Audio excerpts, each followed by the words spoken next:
What up, what up, what up, what up, what up? What's good, people? What is up? What is up? They went from the fourth level of hell and sent us down to the seventh level of hell. Why? Because then you got Kwanzaa pulling out her titties. The whore pulled out her titties. And these whore bags over here started feeling and fondling on her tits.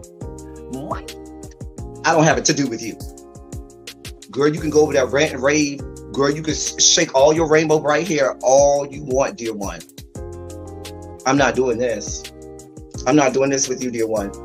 I'm not doing this with you, dear one. I don't have nothing to do with you, and I'm done.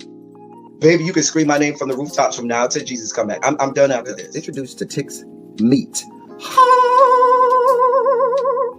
Do you see what I see?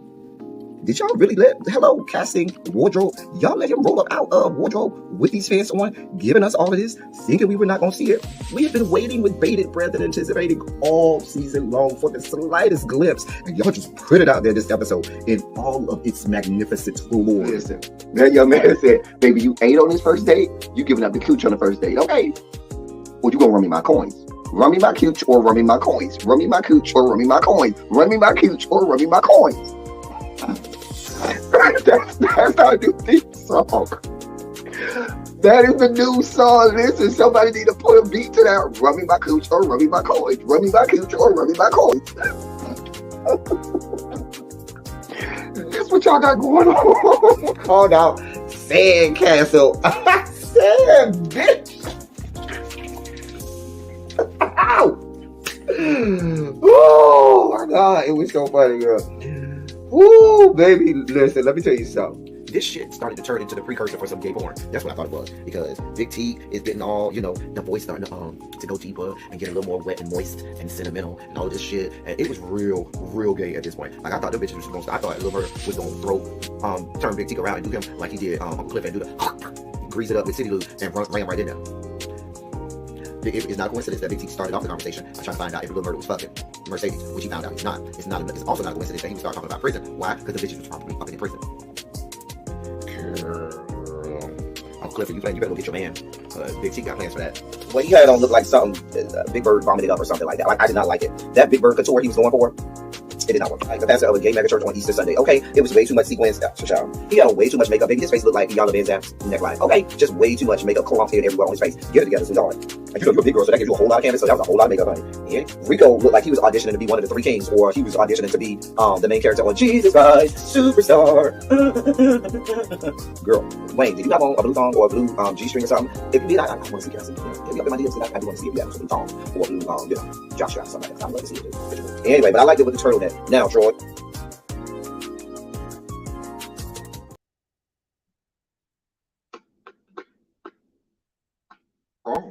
Oh, shit. I wasn't. I'm over here just eating. Ooh, I wasn't ready. Hey. Mm, mm, mm. Hey, y'all. Mm.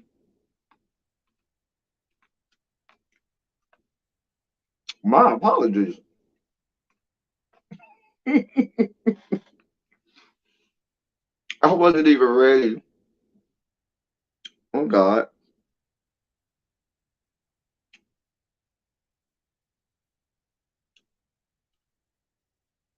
Mm. What's good, everybody? What's up? Let's talk some politics. What's up, Jason? What's up? What's up, Cams? Boo? Janae? What's going on? What's going on, Sean? What's good, Fi?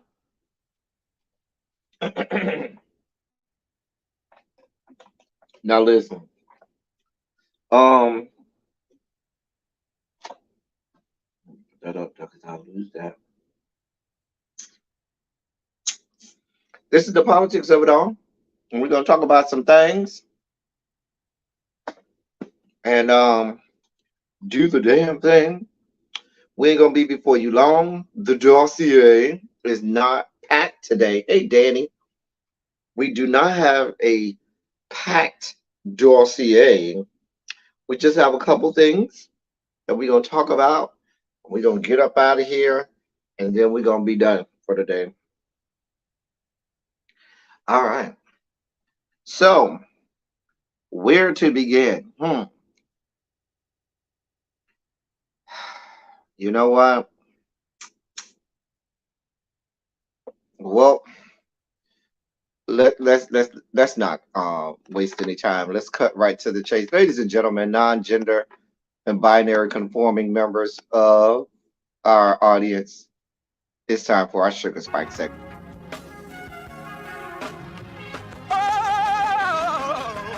Oh, God. You see, this is the part that I like. Major sugar spike. So loved the world. I want to fight. That he gave his only begotten son. Major sugar spike. And shall ever believe Major sugar spike. they shall not perish, but have everlasting life. Taste the biscuit. It's time for our sugar spike segment. What is going on, people? Listen, I can literally sit there and listen to the sugar spike segment intro over and over. Actually, I have the full video of the guy doing the song, but it's slower. I sped it up for the sugar spike intro. But it's like a full like 3-4 minute video. It's so funny. It's fucking hilarious. Anyway, like it's like a 4-minute video of him singing. It's just a mess. Anyway, so where to start? There's so many spiky. Let's start right here. I actually need to I need to share my StreamYard because because I want to show y'all all of the things that was presented to me. So if you've been following the news, that's the buttermilk biscuit guy from it is this buttermilk biscuit guy from my 600-pound life. You are right. That is the guy from my 600-pound life. So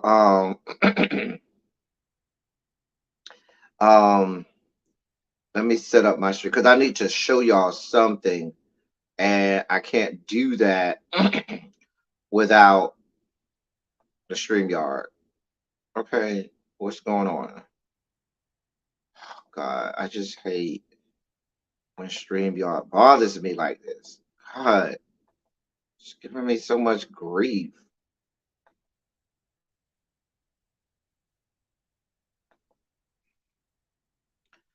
Oh, God, this is stupid. This is real stupid.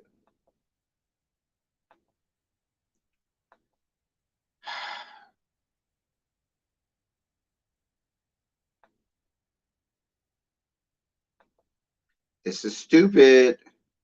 What is stupid? I'm glad you asked. So, in order, when you go to a new device, right?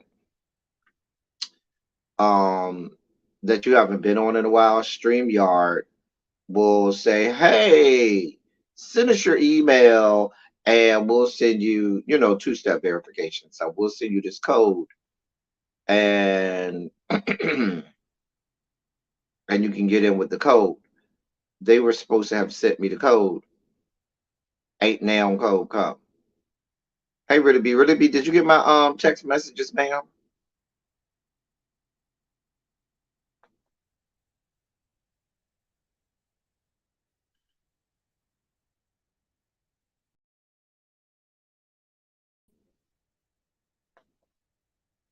Text messages, ma'am. God, it's just stupid. It's stupid. It's my fault though. I should have, been prepared for this. I should have had everything in place for y'all. I apologize. I was doing this little thing called work, And so, anyway, so here's the deal. The author and creator of the comic strip Dilbert is in the process of cancellation. What you mad at me for? I, I don't know. I get in trouble on my days off. I'm getting in trouble. I ain't even did nothing but do my live, and I'm already getting in trouble. Y'all see what I'm saying? The author and creator of Dilbert is in the process of getting canceled he because he ceremoniously said some comments that have pissed people off. So his name is Scott Adams, and he recently had, according to this article, he had his Dilbert had his Dilbert cartoon pulled from newspaper circulation due to his racist comments against black people.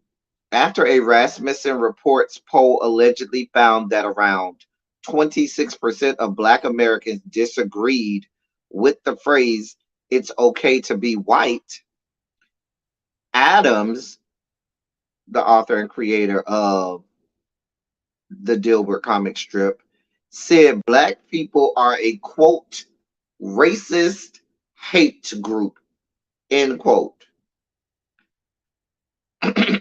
Last year, on the comic strip, he put on the comic strip, well, the comic strip received backlash for making fun of the environmental, social, and governance movement.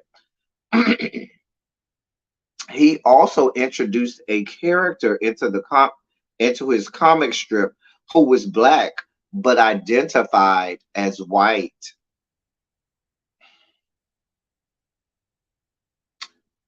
So, and I got this from theroot.com. And so the root, their whole stance was, hey Doc, hey friend Jay, hey Danny, hey everybody coming in the room, hey Rudy B. Good afternoon. I hope we are having a terrific Tuesday. So what the root was saying is this is nothing new. Cartoonists have been allowed and had free reign to be as racist, bigoted, and discriminatory as they wanted to be for decades now, which is why the author and the creator of Dilbert, hey Quintessential, the author and the creator of Dilbert felt okay doing this. He had no problems doing this. Now, what I wanted to show you was the what they did was they compiled some blatantly racist um cartoons that are in mainstream publications, and the authors and creators of those got no flack for that. So I want to show you what they showed us, just to show you all that this is nothing new. Hold on, y'all.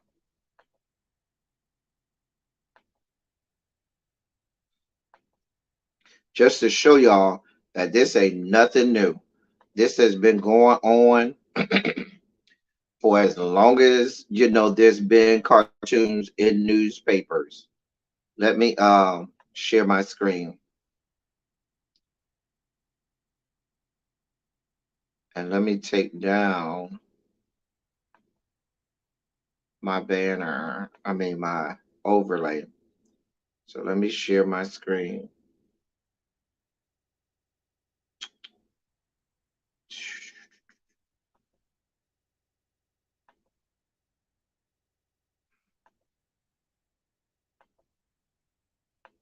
All right.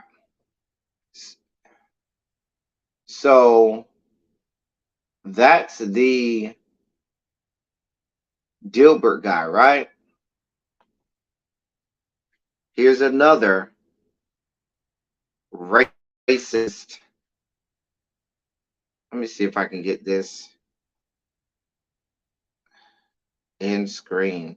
It's hard to see, but this goes back to some old days. This one was called White Man's Government, where you see white people, and that's a black man who's military cap fighting for this country. And this was from a German born cartoonist named Thomas Ness, who was notorious for giving the U.S. the symbols of the Democratic donkey, Republican elephant, and Uncle Sam. His view of the Democratic platform for the presidential election of 1868 put the Democratic candidate in solidarity with the poor Irish of the North and the Confederates of the South to prevent black men from gaining access to government, which is reflected in this disturbing illustration. There you have it.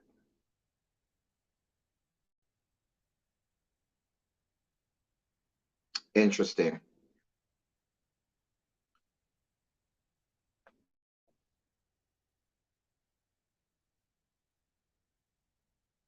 Here's another one.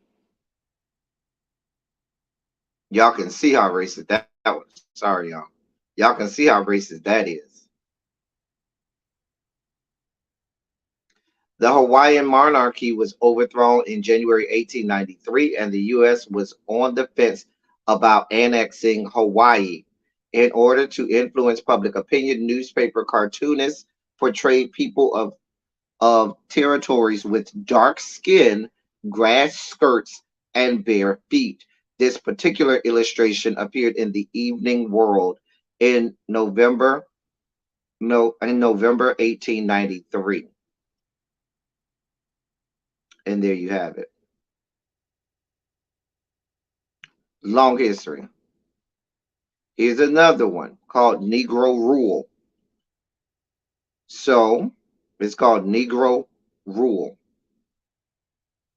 So for this one done in 1898, cartoonist Norman Ether Jeanette was hired at the News and Observer to make racist propaganda and spread white supremacist ideology. In one cartoon, Jeanette drew a creature with wings coming out of a ballot box with Negro Rule written across its wings. It featured the caption, "The vampire that hovers over North Carolina." There you have it.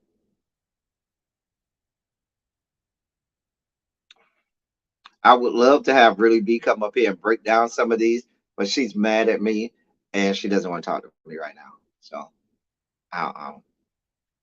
this is another one, a more recent one. This was 2016. In 2016, Ben Garrison released a political cartoon insisting having Melania Trump in the White House would restore femininity to the role of First Lady. Michelle Obama, who was alongside Barack for his 2 consecutive presidential terms, is portrayed in the illustration as a brawny brute next to a thin, smiling Melania, reiterating a racist stereotype black women are regularly subjected to. This was allowed to see the light of day in 2016. Oh, she wants the link now. She's being nice to me. I don't even know why Really B is mad at me. I have no idea why she's mad at me, but I've been known to make people mad and they don't even know it. And I don't even know why. Lord God of mercy, God of love. And I only say that because I know Really B teaches AP courses where they have to break down political cartoons, which, so that's her bread and butter. I really don't. I really don't, friend. Yeah, if I knew why, I'd be like, oh, that's why she's mad, but I don't. So, so that's the one that they did on Melania, and the fact that that was allowed to see the light of day in 2016. Hey, Ravine, 2016. That's what they had. This is from 2019. This was a cartoon. This was a cartoon. You see what that says over there? Can you just let her win? Easily the greatest tennis player in the history of the game. And they're telling this white woman to just let Serena Williams win, as if Serena Williams can't go out there and win on her own.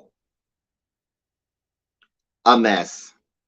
I mean, that and this awful depiction of Serena Williams. Let me read to you what this says. In 2019, Australian illustrator. Why is that background back there? I have no idea why I thought I'm at is back there, God. Let me put some politics of it all back there. I think I got one of those. Yeah, there we go. But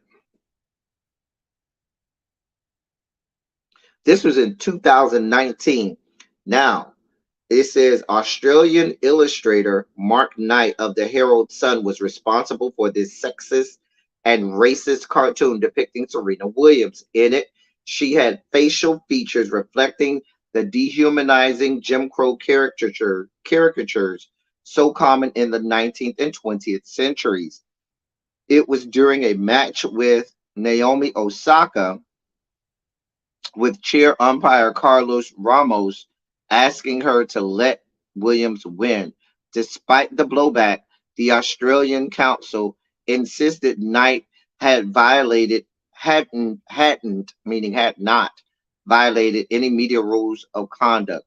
Now, looking at this, that don't look like Naomi Osaka, because Naomi Osaka is a black girl.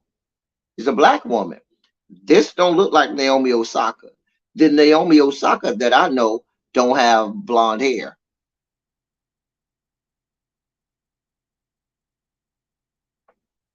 A mess. A mess.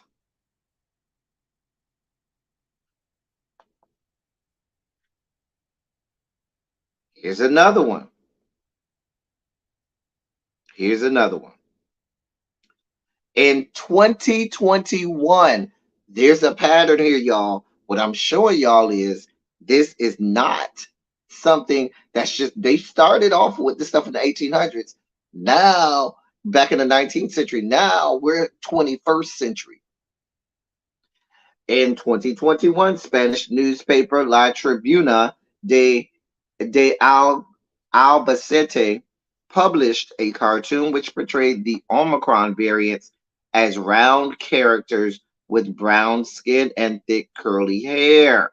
They were crowded in a small boat featuring a South African flag, nearing land with a European Union flag. The illustrator behind it was Javi Salado. The paper and Salado later apologized.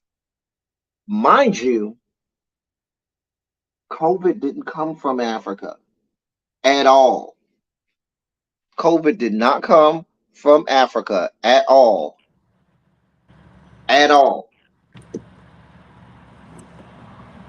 Hey, Hey, can you hear me?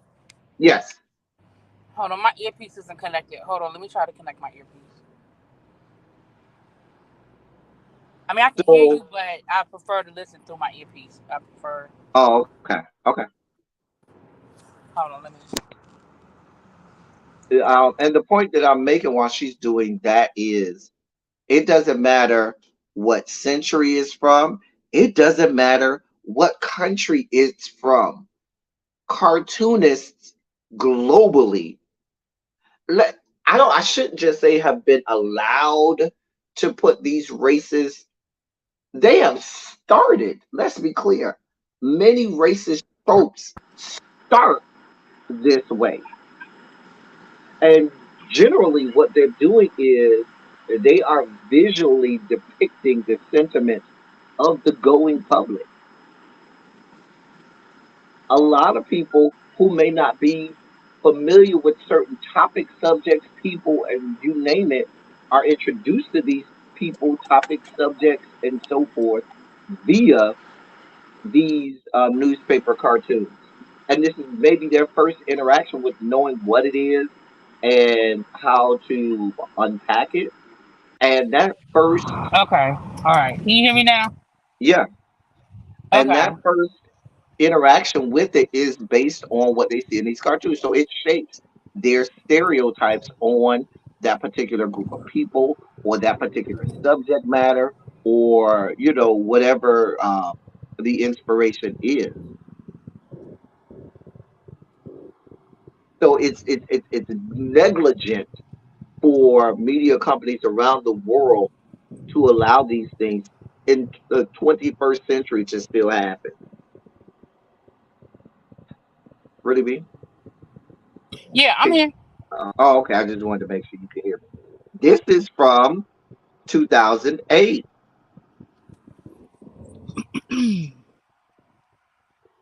That's from 2008, right? It says in 2008, longtime New Yorker cartoonist Barry Blitt decided to address the stereotype surrounding Barack Obama when he ran for president. However, its execution was in poor taste. When he, when asked about the cover, he remarked, quote, "I threw in a burning American flag and a portrait of Osama bin Laden on the wall of the Oval Office. I had Michelle dressed as, she had a gun in her on her back, and she was sort of like I don't know, a no Black Panther. It was a ridiculous picture, and I hoped it would be seen as such." End quote. But let's be clear. You know as well as the rest of us, Barry Blitt, people would not see this as ridiculous. People would take that. I told you, people look at these cartoons, and a lot of times, this may be some people's first interaction with whatever subject matter this is. And they use these as the basis for their stereotypes and for all of the tropes that develop in their brain about that particular subject or those particular people. It's dangerous to say the least. Are you still there, Really B? Really B, you still there? Oh, okay. Your phone was going in and out.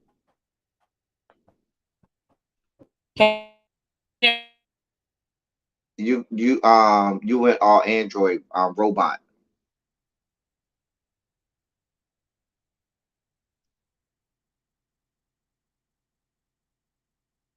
We can't hear you. Oh, she left. She might come back. Okay. This is from 2009. I just want to show y'all that we've been this way for a long time. This is nothing new. In 2009, Jerry Holbert of the Boston Herald drew a cartoon of then President Barack Obama brushing his teeth in a bathroom with a man sitting behind him in a tub asking, "Have you tried the new watermelon flavored toothpaste?" The picture was captioned, "White House invader got farther than originally thought." Deval Patrick, who was the Massachusetts governor at the time, stated, "I found the cartoon offensive. It was stupid. I think even the Herald sees that." And that was in the Boston Herald in 2009, right after the presidential inauguration. This is the racism that oozes through this country. And like I said, these political cartoons birth stereotypes and tropes that are the basis of all types of racism and discrimination that you see all over the country. I did when I did my when I was doing Lovecraft Country. If y'all remember those reviews, a lot of I still to this day have people who would send me a comment or DM saying I did not know that from my different things that I will point out from Black history from Lovecraft Country.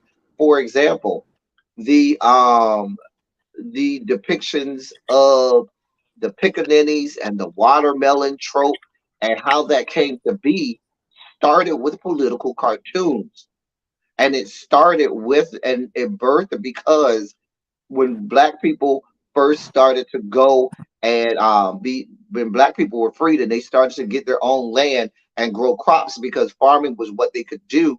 Watermelon was something that white people did not want to grow, and black people were good at it, and they grew in the early eight and not early 1800s, but in the early days of free black men farming, they would grow watermelon and they would sell them and make a lot of money. And white people did not like that these black people and these black farmers was making all of that money, and so what they did was they made the watermelon look as if it wasn't something white people wanted.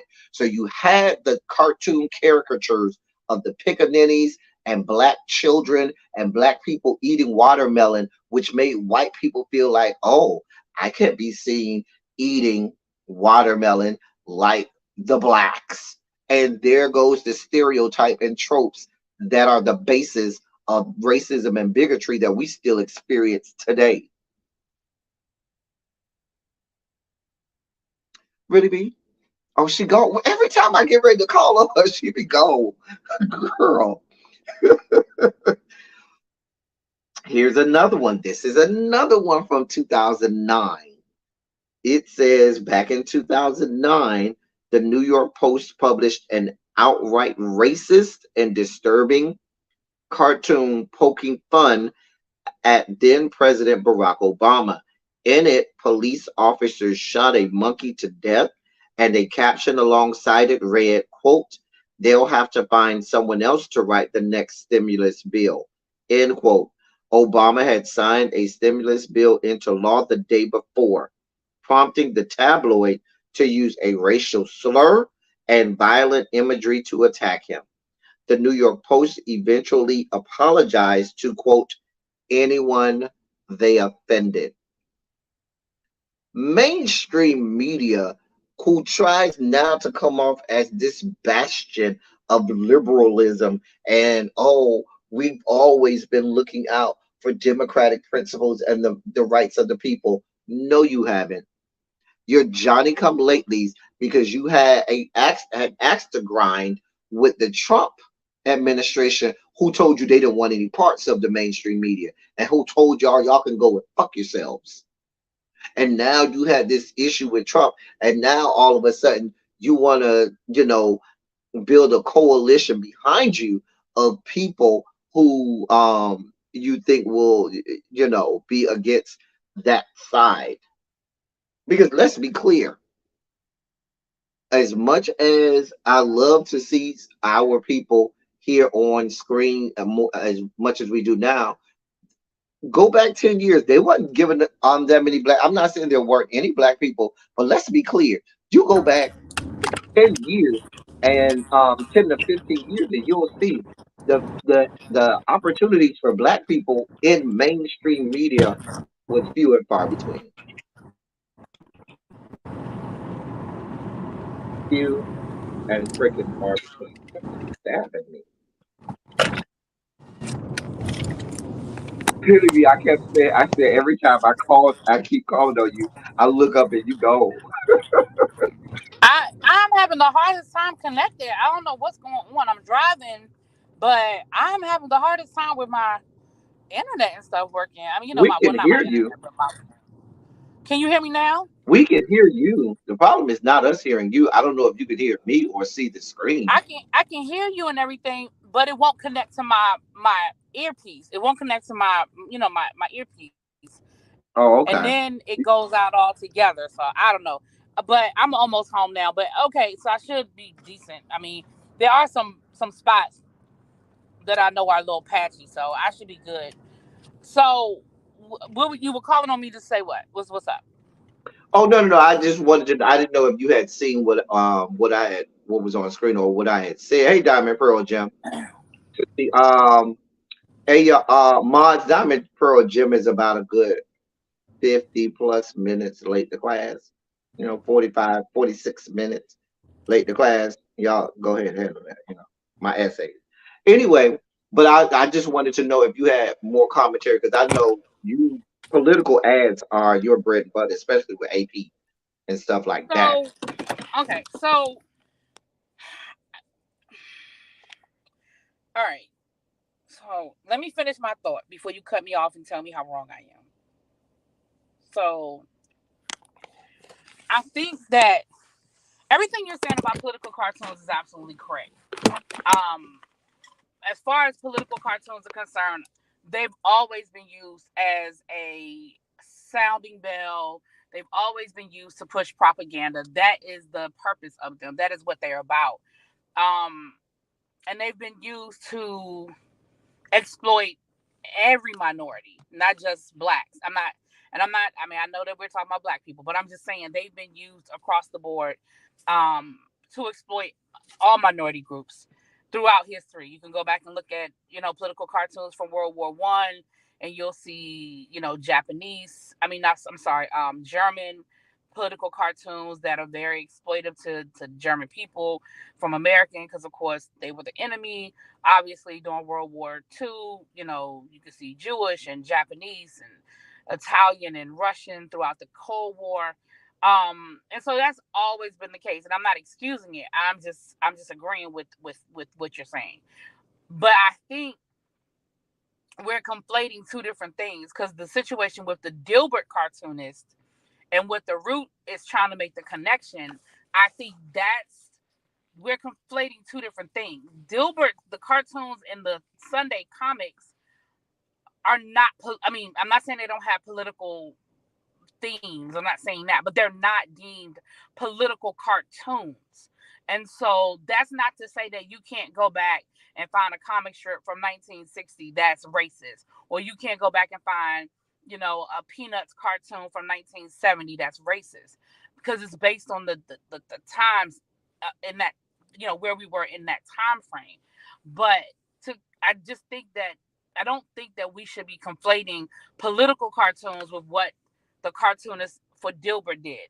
What he did and said was absolutely, I mean, on a level of blatant racism that even I was shocked to hear. I was like, do this nigga know how racist? Like, does he hear himself? Like, he does know he's about to get canceled. Like, when you listen to it, I'm like, dude, do you really hear yourself? Like, do you understand how badly you just fucked yourself? You know what I'm saying? And so that's all I was saying. Like, everything that they're I can agree with you that a political cartoon and what the author of Dilbert did was they're two different animals. A comic strip and a political cartoon are two totally different things. I think the point that they're making is mainstream media for the longest time have been looking past what, be it a political cartoon. Now, if they had had other comic strip examples, that would have gone a long way too. But I think that what they're saying is, um, because you're right, political cartoons are absolutely different from um, what a comic strip traditionally is. However, if I mean, you may or may not follow Dilbert. He always uses Dilbert, that comic strip, to say and do things that speak to what's going on in politics or what's going on in the country at that time. He's always used that as a Yeah, see, I don't, platform to do that. I never read Dilbert because I never found it to Hmm. be, it wasn't funny to me, so I never really read it. I mean, I'm not using that as an excuse. I'm saying I don't know what Dilbert, you know what I mean? Like, I Hmm. don't know, because Yeah, I didn't yeah. find it funny. So I've read Dilbert many years, and matter of fact, I had a class because in one of my classes my AP class actually we would use comic strips And we would talk about, what does this, what are they talking about speaking to with society? Not not because they were used to the political cartoons, but they weren't used to making the correlation of, like even stuff like Garfield and stuff like the original. Back up off of Garfield now. We I'm not not gonna saying do. in a bad way. Go with Okay, me. okay, Garfield or okay. things like Cause Boondock. I don't play with Garfield now. Was like Garfield, Boondock, Charlie Brown. I'm not Charlie Brown, Peanuts, I should say. Peanuts. What Yeah, they would say, the things that these strips would be speaking to and saying about what was going on in the country at that time, what the sentiment and views of the majority of the population was at that time. You know what I'm saying? yeah, So right, Gilbert was exactly, one of the ones. exactly. Gilbert was one of the ones that we would look at as well. We would look at Peanuts, Garfield, Family Circle was one, yes. Gilbert, Peanuts, Family Circle, Garfield, and Boondocks. And Boondocks. Because if you remember when Boondocks was in, and I know you remember because Aaron started in over in DMV. He used to be way out there. Like, Aaron used to really, when he used to have just the comic strip before he got the show, he used to put it out there like, bruh. You probably So, gonna take and my black so card, but I didn't really read Bone Docs, so a lot of people didn't even know about the comic strip. They only knew the cartoon. They would I never know even about read it. it. I just didn't. I didn't read it. So it was daily reading for me back then. Yeah. But I knew Aaron, so that's a different story. So I mean, and the other thing I want. We lost you. We lost you. Um, what they said about the United States being on the fence about Hawaii is absolutely not true. That is not. That's just not factual. The United States stole Hawaii. They were never on the fence.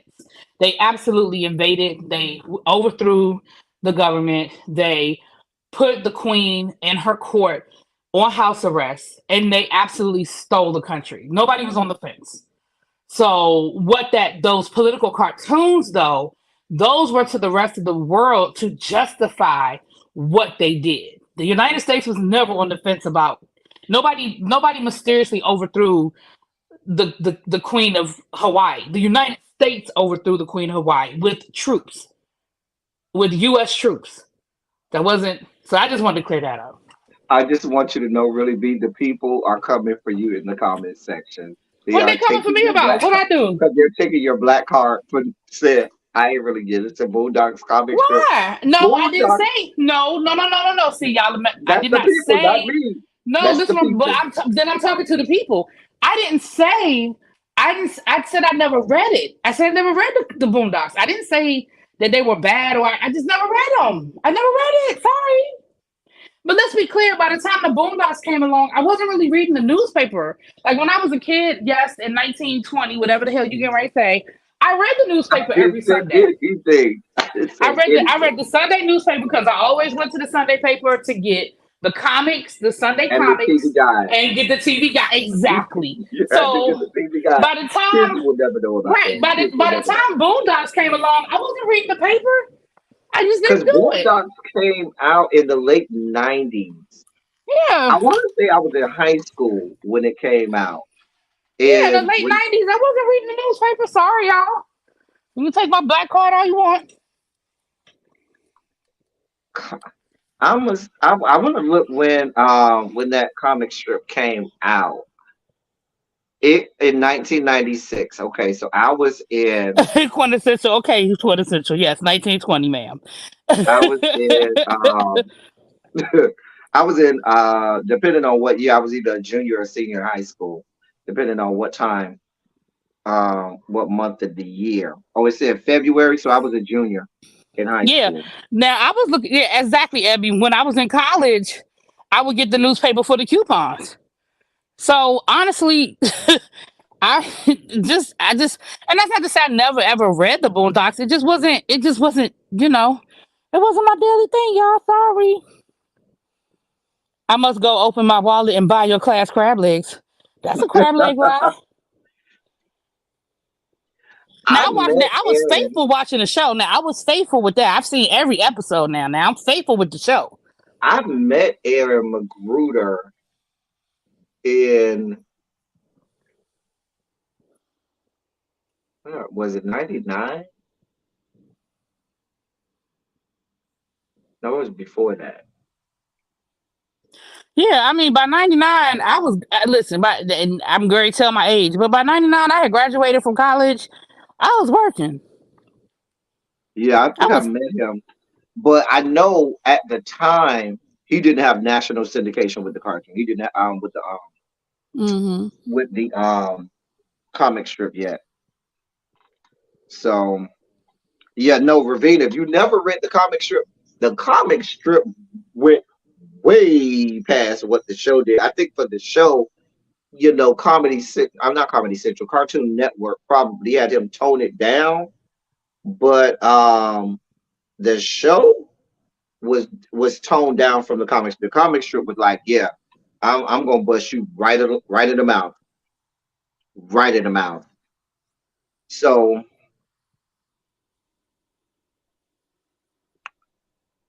can you hear me? Yeah, Okay. I'm right here. Oh, Hmm. okay. But yeah. So I just wanted to um show that this is even in Japan. This isn't even an American. This is in Japan. It says back in Well, 2020. the stereotypes are real Oh when yeah. it comes over in Asia, Oh and yeah. I know Asia's a continent and not a country, but still, the In Southeast Asia, a lot of the sentiments around black people are not good. And let's be clear, for the same reason that a lot of white men hate black people, well, really B probably can do a better job of it, but there's a lot of bad sentiments from when America came over there and there were wars going on, and a lot of black men just settled over there, had a lot of kids, did a lot of things. Anyway, mm, Japanese broadcaster mhm. NHK aired a cartoon that did its best to explain the unrest in the United States. When highlighting the power of the Black Lives Matter movement, NHK used, quote, crude caricatures of African Americans protesting and looting and ascribed the protests to economic inequality and the impact of the coronavirus pandemic. End quote. However, there was no mention of police brutality or the death of George Floyd. The broadcaster eventually pulled the cartoon altogether. So this was a whole full cartoon. Mhm. I remember when this one came out. I remember this one. I remember Mhm. that one. There was a lot of backlash on that. I don't think I talked about it. That's when they called Kamala Little Brown Girl. Mm. So Child. there's definitely a history, but it ain't just here. This is Mm-mm. in Australia. Oh, we know, child. And you know We not gonna Australia, talk about the Australians and how they treat the Aborigines and all of Aboriginal that. people, Like listen. we Mm, ain't even gonna go there. We do not listen. We do not own the monopoly on racism. That's all I'm gonna say. don't. Show don't. But yeah, that's why he's being canceled over the When I place. listened to that video, I was like, because sometimes you be like, oh, somebody said this racist, da da da da da, and then you listen to it and you like, maybe, but this one, no, sir, sir, Right. sir, In other news, like, really, B, that will make your spike. Let me go ahead and do my sugar spike segment because you're gonna spike out. I want to hear what you have to say about this. I know you've seen I'm it. I'm probably not gonna spike out, but go ahead. You will. Oh, I'm telling you, you will. Oh, I know you will.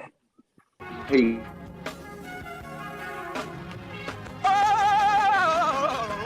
Oh, God. You see, this is the part that I like. Major sugar spike. So now, I want to fight. that he gave his only begotten son. Major sugar spike. And Oh!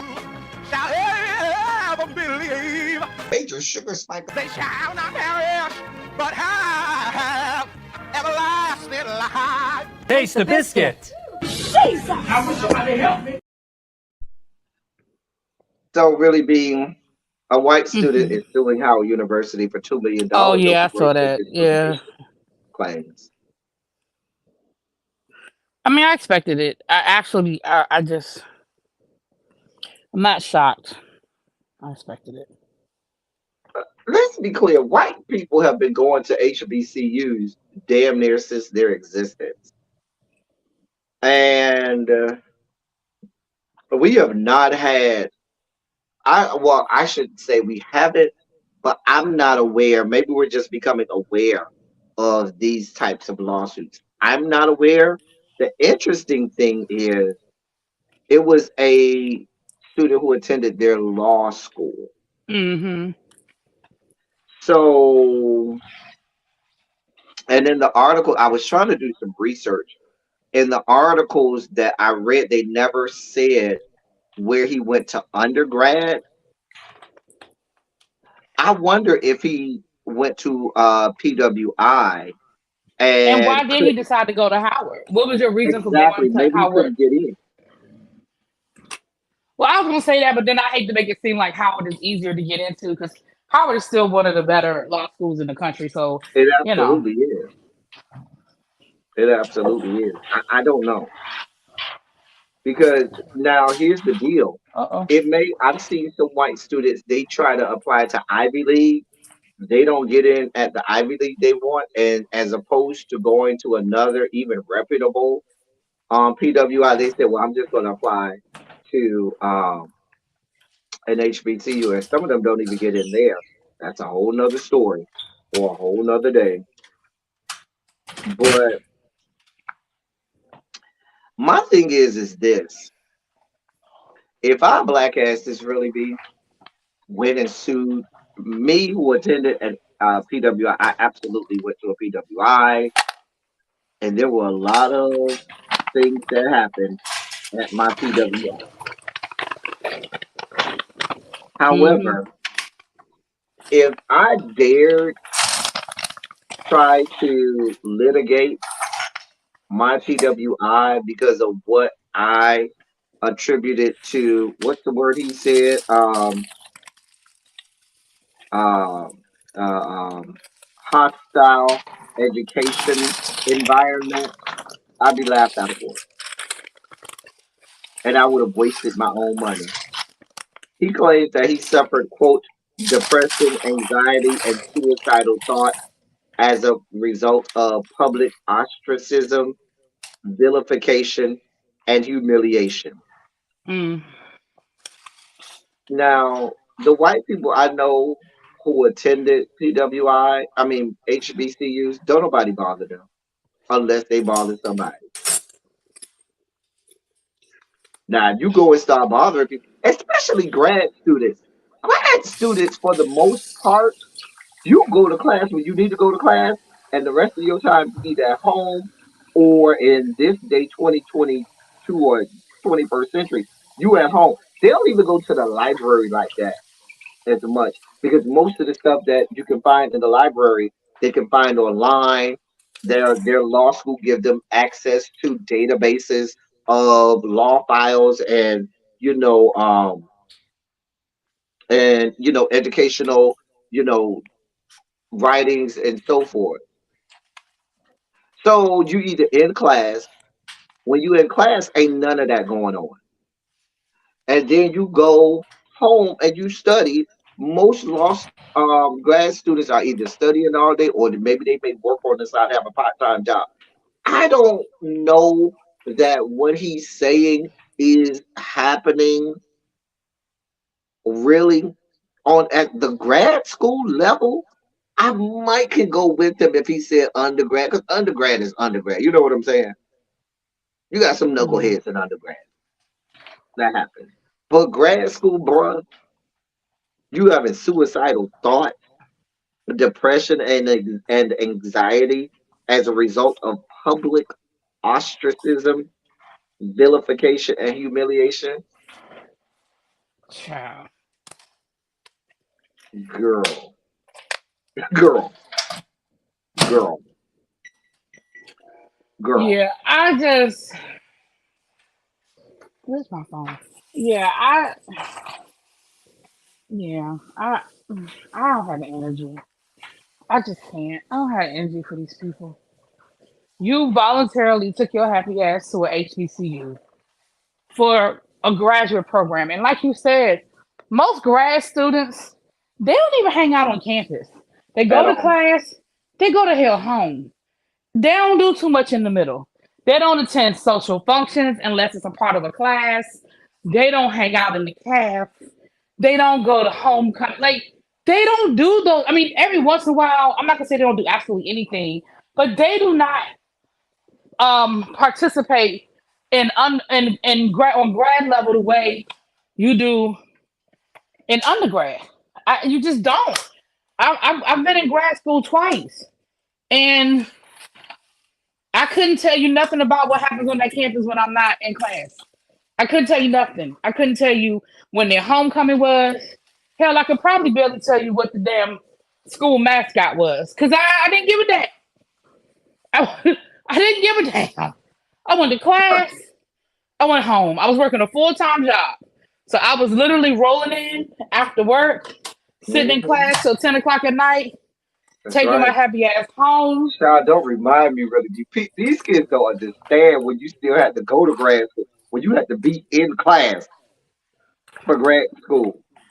Yeah, I don't have time for all that. So I'm really Um, interested in knowing, like, I would really be interested in reading his actual, like, I want to know what happened. What made you feel like you wanted to unalive yourself? What made you feel that, like, what specifically made you feel that way? I need specifics. I need examples of what happened. I need to know show me on the bear where somebody hit you. Like, I need to know. Because I bet you when they dissect it and they peel it back, I bet you it's it's gonna be some a bad bullshit. grade. It's going to probably be a bad grade or a class discussion that made him uncomfortable. But you voluntarily entered a black space, sir. So I'm sorry if being in a black space and us talking about issues as it relates to the law and black people is going to make you uncomfortable. Sorry. You walked into Because that. unlike the rest of the country where they're fighting this out, critical race theory is a real course in law school because it's a part Absolutely. of the curriculum. Absolutely. Now that is where that's a real course in law school. Right. And my grad program was a PWI, but the majority of the people in my class, we were all black. So our conversations generally were, we were all on the same page. And there were times when we had white professors, but they allowed the conversations to happen. I will never forget, I remember we had a conversation. This was probably one of the most heated conversations that we had in any of my grad school classes. And it was a mixed class. There was a lot of white people there.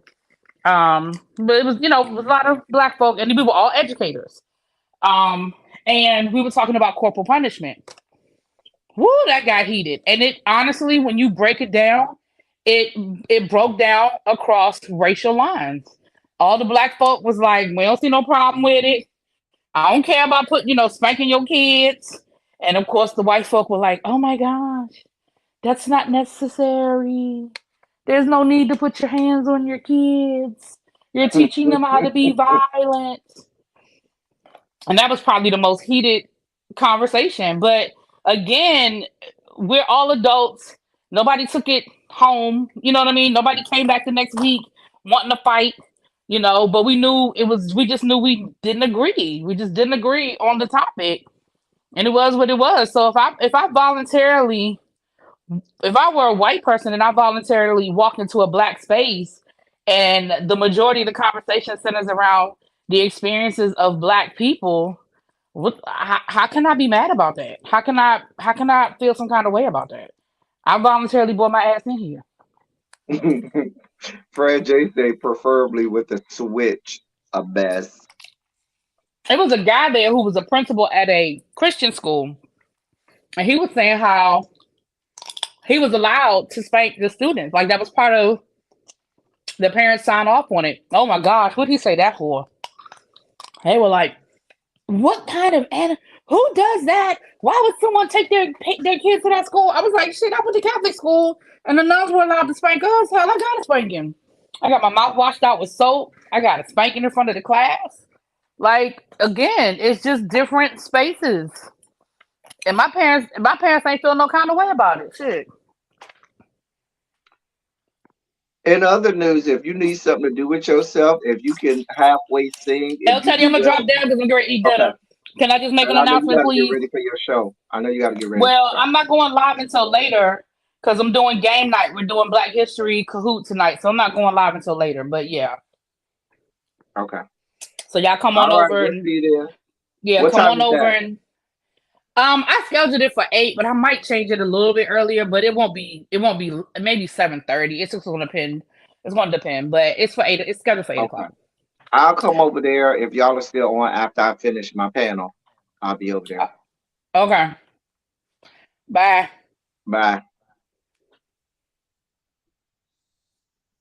So if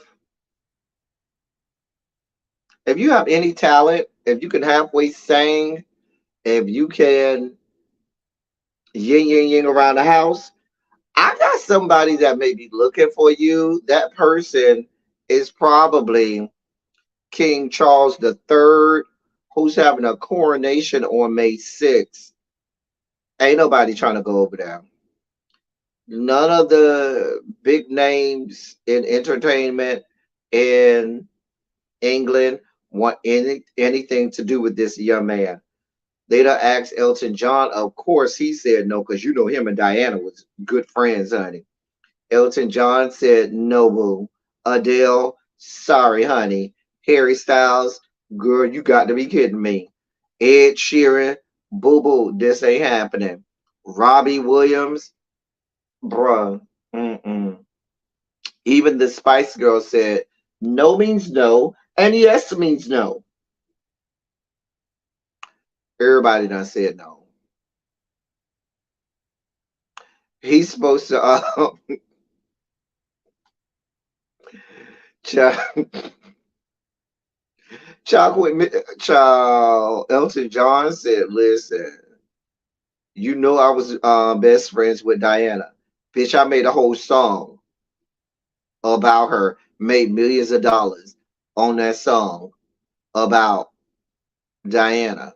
You want me to come to your coronation where you're gonna have this whore Camilla by your side? Bro, it ain't happening. Child, everybody just said no. Don't nobody want no parts of it. They doing anything they can right now to get anybody up there.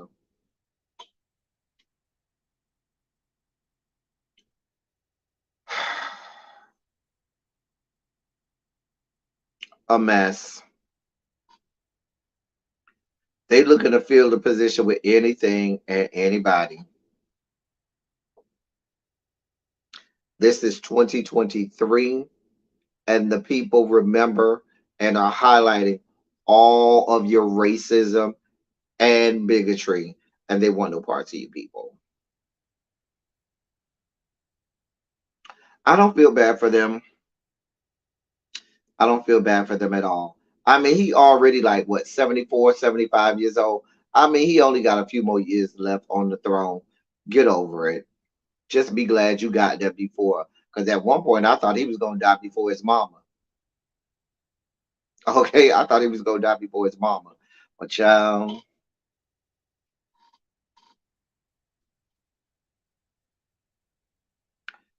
anyway, on to other news. So, a man in the great state of Nevada and in the city of Las Vegas has been arrested. And I'm sure you're saying, El Teddy, many people get arrested.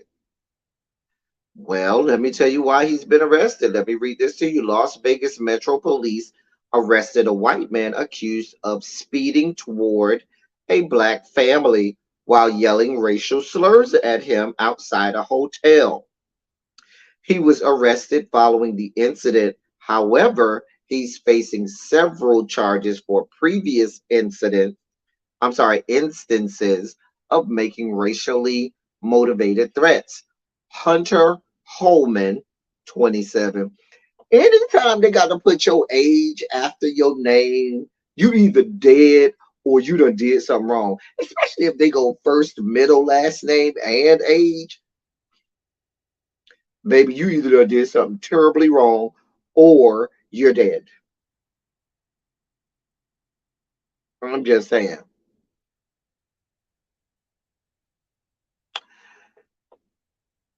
So Hunter Holman, 27, has a track record for being hateful toward black people. Only recently,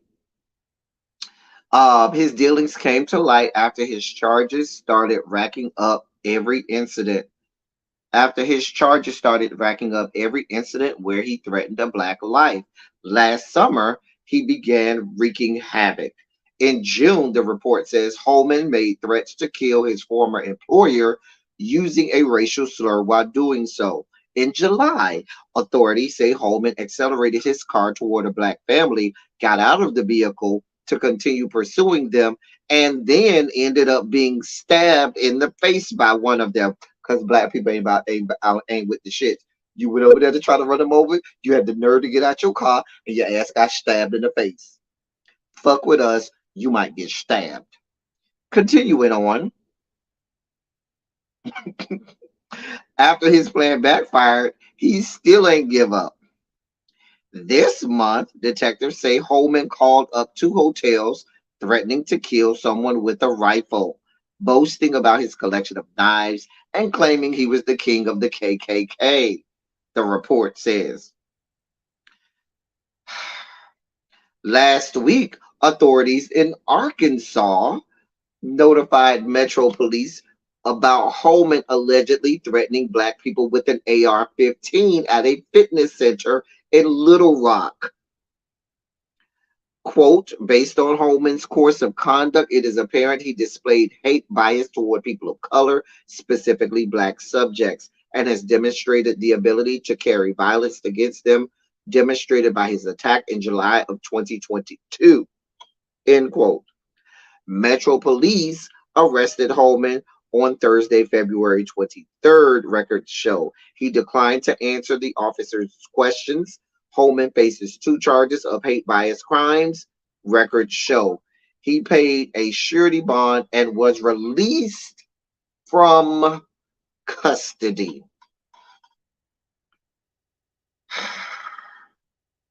After each incident, Holman was arrested, though one can only wonder why he was allowed back into society each time after posing such a serious threat. Consider Peyton Gendron, the white supremacist who planned the racially motivated mass shooting in Buffalo, New York. He had shown plenty of warnings ahead of the incident. He previously threatened to shoot up a school. He wrote a manifesto endorsing the mass execution of black people and shared messages about his plans weeks before, per reports.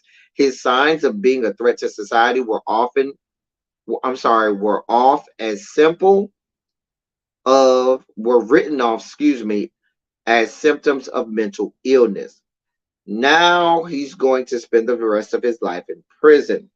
Holman could meet the same fate if convicted of a federal hate crime, though at the moment he's bonded out of jail and free to harass more black people. Oh yeah, they gave him a bond. So now when you hear the next mass murder against black people, when we're in black establishments, when we're at establishments frequented by black people, and you see somebody either stabbing people or shooting people, now you know why, because these people have a pattern. These people do these things over and over and over. It's like they're having practice. They don't just have a one and done. There's always things out there telling them telling us that they are a danger toward black people, but America doesn't care if you're a danger toward black people. They don't give two shits. Hell, they don't give a shit about their own white people, about themselves. They don't give a shit about their own children. They tell you that every time there's a mass shooting, and they do nothing about it. A mess. We're not surprised, and we're moving on. So the Biden administration has now mandated the removal of TikTok from all government devices within the next 30 days. There have been rumblings of this. You've seen certain states. I know Texas was one, Missouri was another, and I believe California was considering it. But you have seen a lot of state governments start to outlaw TikTok. Well, now the federal government will now be outlawing TikTok on any government devices.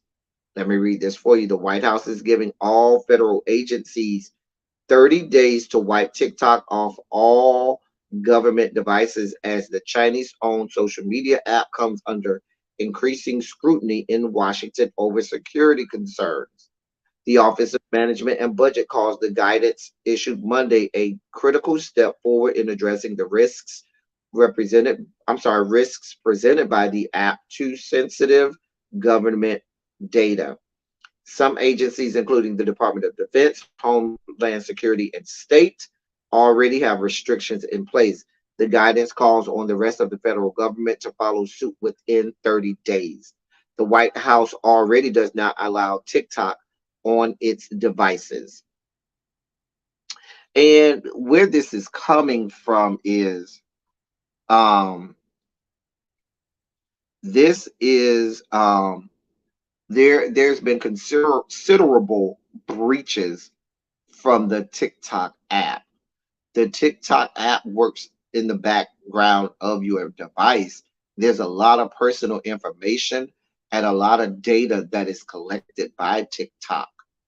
Um, and the government is worried of it of sensitive information being compromised to the Chinese government. Now, if you did not know, TikTok is an app designed by a company in China. That company is in lockstep and key with the People's Republic of China and their government. And it is believed by Intel in the United States that TikTok is a device that is taking data and information off your phones. Now, it's hypocritical because there are several American-made agencies and apps, I should say, that are collecting information from your phones. But when you have issues and smoke with people who are sailing balloons above your airspace to collect data, then you got to try and flex and look like um you doing something. Now, Congress passed the No TikTok on Government Devices Act in December as a part of a sweeping government funding package. The legislation does allow for TikTok use in certain cases, including for national security, law enforcement, and research purposes. TikTok spokesperson Brooke Oberwetter said Monday, quote, the ban of TikTok on federal devices passed in December without any deliberation, and unfortunately, that approach has served as a blueprint for other world governments. These bans are little more than political theater, end quote. House Republicans are expected to move forward Tuesday with a bill that would give Biden the power to ban TikTok nationwide. Let me read that again for you. House Republicans are expected to move forward Tuesday with a bill that would give Biden the power to ban TikTok nationwide. The legislation proposed by Representative Mike McCall looks to circumvent the challenges the administration would face in court if it moved forward with sanctions against the social media company. If passed, the proposal would allow the administration to ban not only TikTok, but any software applications that threaten national security. McCall, the chairman of the House Foreign Relations Committee, has been a vocal critic of the app, saying it is being used by the Chinese Communist Party to, quote, manipulate and monitor its users while it gobbles up Americans' data to be used for their malign activities, end quote. A Texas Republican said yesterday in a statement, quote, anyone with TikTok downloaded on their device has given the Chinese Communist Party a backdoor to all their personal information. It's a spy balloon into your phone, end quote. Senator Bob Menendez, Democrat of New Jersey, did not shut down the idea of the chamber taking up a proposal that would empower Biden to take action against TikTok, saying it was, quote, certainly something to consider, end quote. Now, I read that because this isn't oh, that's just the Republicans bloviating and blathering about with no support from the Democratic side. The Biden administration is already doing this for federal devices. They are receiving intel that TikTok does pose a threat. Now, I don't know that the Dems have the balls to pull the trigger because they don't want to look weak. At this point, nothing's coming out of Congress because they want to do everything. Democrats want to do everything to show that the Republicans are wrong. Republicans want to do everything to show that the Dems are wrong, and there's going to be impasse on everything, and nothing substantive is going to come out of Congress. However, I'm telling you, there is support on both sides of the aisle for this. And if people can put aside their own pride and prejudice, there could be agreement on both sides about this issue. This isn't something where you can say, oh, there's nothing to see here. This absolutely, but the slippery slope is, and this is where the Dems are going to get pushback from their base and constituency. The base of the Democratic Party does not want to be censored. They don't want you to take their apps away from them. They don't want you to take the freedom to be on certain apps away from them. Otherwise, you turn into China and other countries that are authoritarianism or communists or dictators, where they filter and they filter what you can look at on the internet and outlaw everything imaginable.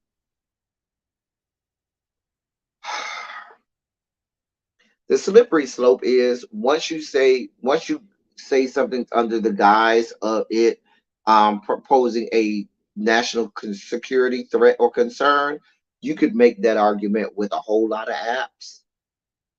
And now we're going to turn into some of these countries we see around the world that don't have access to apps that we have access to here in America. Stay tuned. I'll keep you posted. Our last story, because I'm about to get up off of here. I need to go get something to eat. Our last story of the day is, our last story of the day is good news. Democrats have introduced a resolution to celebrate Black LGBTQ plus Americans. And that this is a good story at the end of Black History Month. So I'm going to end with this. 3 prominent members of the Congressional Equality Caucus have introduced a resolution to celebrate the contributions of Black LGBTQ plus Americans. Vice Chair and founding member, California's Republican Barbara Lee, co-chair Republican Richie Torres of New York, and chair Representative Mark Pocan of Wisconsin presented the measure with 32 co-sponsors, according to a press release. The resolution recognizes, celebrates, and uplifts the contributions made by Black LGBTQ plus individuals to American society and culture. Quote, for generations, we have seen the erasure of Black LGBTQI plus Americans from our history, despite all of the rich and impactful contributions these individuals have made to our culture, society, and the advancement of civil rights. Even today, the work of Black LGBTQI plus leaders is regularly not given the credit or recognition it deserves. And that was Representative Barbara Lee of California. She went on to cite the work of Black queer historic icons such as Marsha P. Johnson, James Baldwin, Audre Lorde, and Bayard Rustin.